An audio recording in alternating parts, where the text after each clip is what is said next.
Patologías de origen embrionario.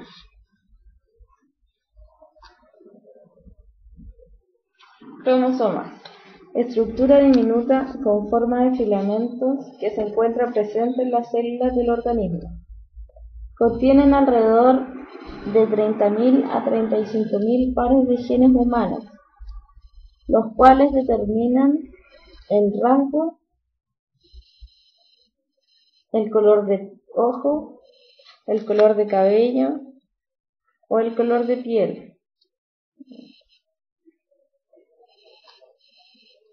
Además controlan el crecimiento y desarrollo en cada componente de nuestro perfil físico y bioquímico. Todos tenemos normalmente 23 pares de cromosomas o 46 totales de estos. Por lo general heredamos un cromosoma de un par de nuestra madre en el óvulo y un par de nuestro padre en el esperma. Se considera desarrollo embrionario al periodo de crecimiento y morfogénesis comprendido entre la formación de un cigoto y el nacimiento de un nuevo organismo. En el ser humano, este proceso tarda aproximadamente unas 38 semanas, que equivalen a 266 días aproximadamente, a partir de la fecundación. Este periodo involucra crecimiento con diferenciación celular y morfogénesis, es decir, formación de tejidos y órganos.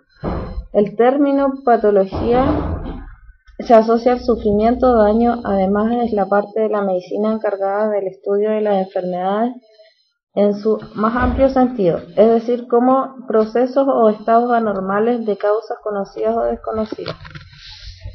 Las anomalías, malformaciones o defectos congénitos son sinónimos que se pueden utilizar para describir las anomalías estructurales de la conducta, funcionales y metabólicas que ya se encuentran en el momento del nacimiento. Las deformaciones obedecen a fuerzas mecánicas que moldean una parte del feto durante el periodo prolongado. Una manera de comprender mejor estas patologías es dividiéndolas según los factores que influyen para que se manifiesten estas patologías, anomalías o malformaciones. Defectos congénitos y aborto espontáneo. Factores cromosómicos y genéticos. Las anomalías cromosómicas, que pueden ser numéricas o estructurales, son una importante causa de anomalías del desarrollo y de aborto espontáneo. Se estima que el 50% de las concepciones terminen en aborto espontáneo y que el 50% de estos abortos presenten anomalías cromosómicas importantes. Teratogénesis asociada a la gastrulación. La teratogénesis es la alta morfología bioquímica o funcional inducida durante el embarazo que es detectada durante la gestación, el nacimiento o con posterioridad. ¿Cómo se relaciona con la gastrulación? En la gastrulación se forman las 3 capas germinativas en el embrión.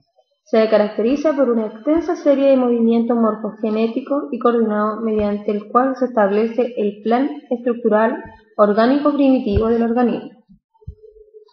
Entonces, esta se puede ver dañada por sustancias teratogénas, como el alcohol, que produce deficiencias de la línea media de las estructuras cranofaciales.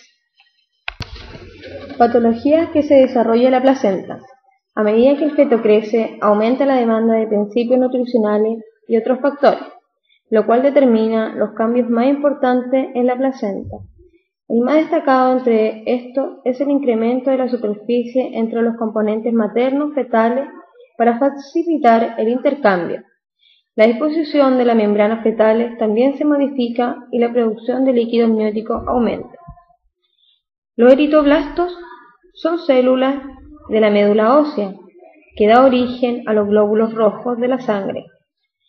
Hay una patología llamada eritoblastosis o hidropesia fetal, que es causada por la acumulación de líquido en los tejidos. Factores influyentes. Agentes infecciosos. Los agentes infecciosos que causan anomalías congénitas están representados por diversos virus. Radiación. La radiación ionizante mata rápidamente a las células en proliferación. Agentes químicos. A pesar del uso difundido de agentes químicos, fármacos, solo se ha identificado por su acción teratógena sobre el niño algunas pocas de las numerosas drogas que se emplean durante el embarazo. Otras drogas con efecto teratógeno son los anticonvulsivantes, el ácido valproico y la trimetadiona, que se usan en casos de epilepsia. La digenesia caudal, sirenomelia, constituye un síndrome en el cual la formación del mesodermo es insuficiente en la región más caudal del embrión. Como este mesoderma contribuye a la formación de las extremidades inferiores, el sistema urogenital, mesodermo intermedio, y las vértebras lumbosacra, aparecen anomalías en esta estructura. Los niños afectados presentan un espectro variable de efectos, como hipoplasia, fusión de las extremidades inferiores, anomalías vertebrales, agenesia renal y anomalía de los órganos genitales. En el ser humano, la sirenomelia se asocia con diabetes materna y otras causas. Causa de la sirenomelia. La gastrulación, que es el proceso en donde se forman las capas germinativas primarias, ectoderma, mesoderma, endoderma, y se ven interrumpidas por anomalía genética o tóxica. En esta patología se afecta especialmente el mesoderma, en donde se forman los huesos, cartílago, músculos estriados, gran parte de los músculos lisos y todo el miocardio, sistema circulatorio, riñones, gónadas, cubierta externa de los órganos internos, dermis. Esta malformación en el feto se puede notar en mujeres embarazadas que sufren de la enfermedad de diabetes. También por la inhalación de algunos compuestos químicos, como lo son los insecticidas que se utilizan para la fumigación de las plantas, también por la inhalación o consumo de drogas. Estos casos mayormente se dan en las zonas alejadas de la ciudad donde la agricultura es practicada. Se han visto casos tras el uso de fármacos en el embarazo, diazepam, anticonceptivos en el inicio de la gestación, radiación y en una ocasión el hallazgo de un cromosoma extra, disatelizado y de pequeño tamaño. A medida que va pasando el tiempo, la gestación, en la semana 14, la mujer embarazada ya puede hacer un control para notar si el feto lleva alguna anormalidad en su gestación. Tratamiento de sirenomelia. Esta patología, en la mayoría de sus casos, no llega a tener un tratamiento, ya que la mayoría de los bebés nacidos con sirenomelia mueren antes de los 7 días, luego de su nacimiento, es decir, no duran vivos más de 7 días. Existen casos llamados casos milagros, en donde una cirugía correctiva ha prolongado la vida de estos bebés, siendo realizada por más de 28 veces en cada uno. Hidropesia fetal. Se ha identificado cerca de 400 antígenos en los eritrocitos, y aunque la mayor parte no genera problemas durante el embarazo, algunos pueden estimular una respuesta de anticuerpos maternos contra los eritrocitos fetales. Este es un ejemplo de isoinmunización, y si la respuesta materna es adecuada, los anticuerpos podrían atacar y hemolizar los eritrocitos fetales, originando la enfermedad hemolítica del recién nacido. Esta se denomina a veces eritroblastosis fetal por la hemólisis de un gran número de elementos. Estimula numerosas células inmaduras denominadas eritroblastos. Causas de la hidropesia fetal. En algunos casos, la anemia es tan intensa que se puede producir hidropesia fetal, edema y extravasación dentro de las cavidades corporales y causar la muerte del feto. Los casos más graves son ocasionados por antígenos del sistema del grupo sanguíneo CDE. El antígeno D o RH es el más peligroso porque la inmunización puede ocurrir a partir de una única exposición y tempranamente, con intensidad en aumento con cada embarazo sucesivo. La respuesta del anticuerpo tiene lugar cuando el feto es DRH positivo y la madre es DRH negativo. Se suscita cuando los eritrocitos fetales ingresan en el organismo materno desde pequeñas áreas de sangrado sobre la superficie de las vellosidades placentarias o durante el nacimiento. El análisis del líquido amniótico para detectar bilirrubina, un producto del metabolismo de la hemoglobina, sirve como medida del grado de hemólisis de los eritrocitos. Tratamiento de hidropesia fetal. El tratamiento del feto afectado se basa en transfusiones intrauterinas o postnatales. Sin embargo, la enfermedad es prevenida mediante la identificación de las mujeres de riesgo utilizando anticuerpos de detección y el tratamiento posterior con inmunoglobulina anti-D. Los antígenos del grupo sanguíneo ABO también pueden generar una respuesta de anticuerpos, pero sus efectos son mucho más leves que los ocasionados por el grupo CDE. Cerca del 20% de los recién nacidos tienen una incompatibilidad materna ABO, pero solo el 5% es clínicamente manifiesto. Estos casos pueden ser tratados eficazmente después del nacimiento. Microtia.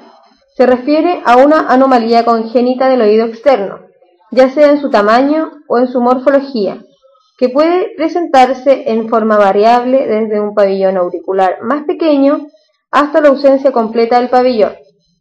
Este espectro de anomalías puede asociarse a atresia del conducto auditivo externo y del oído medio.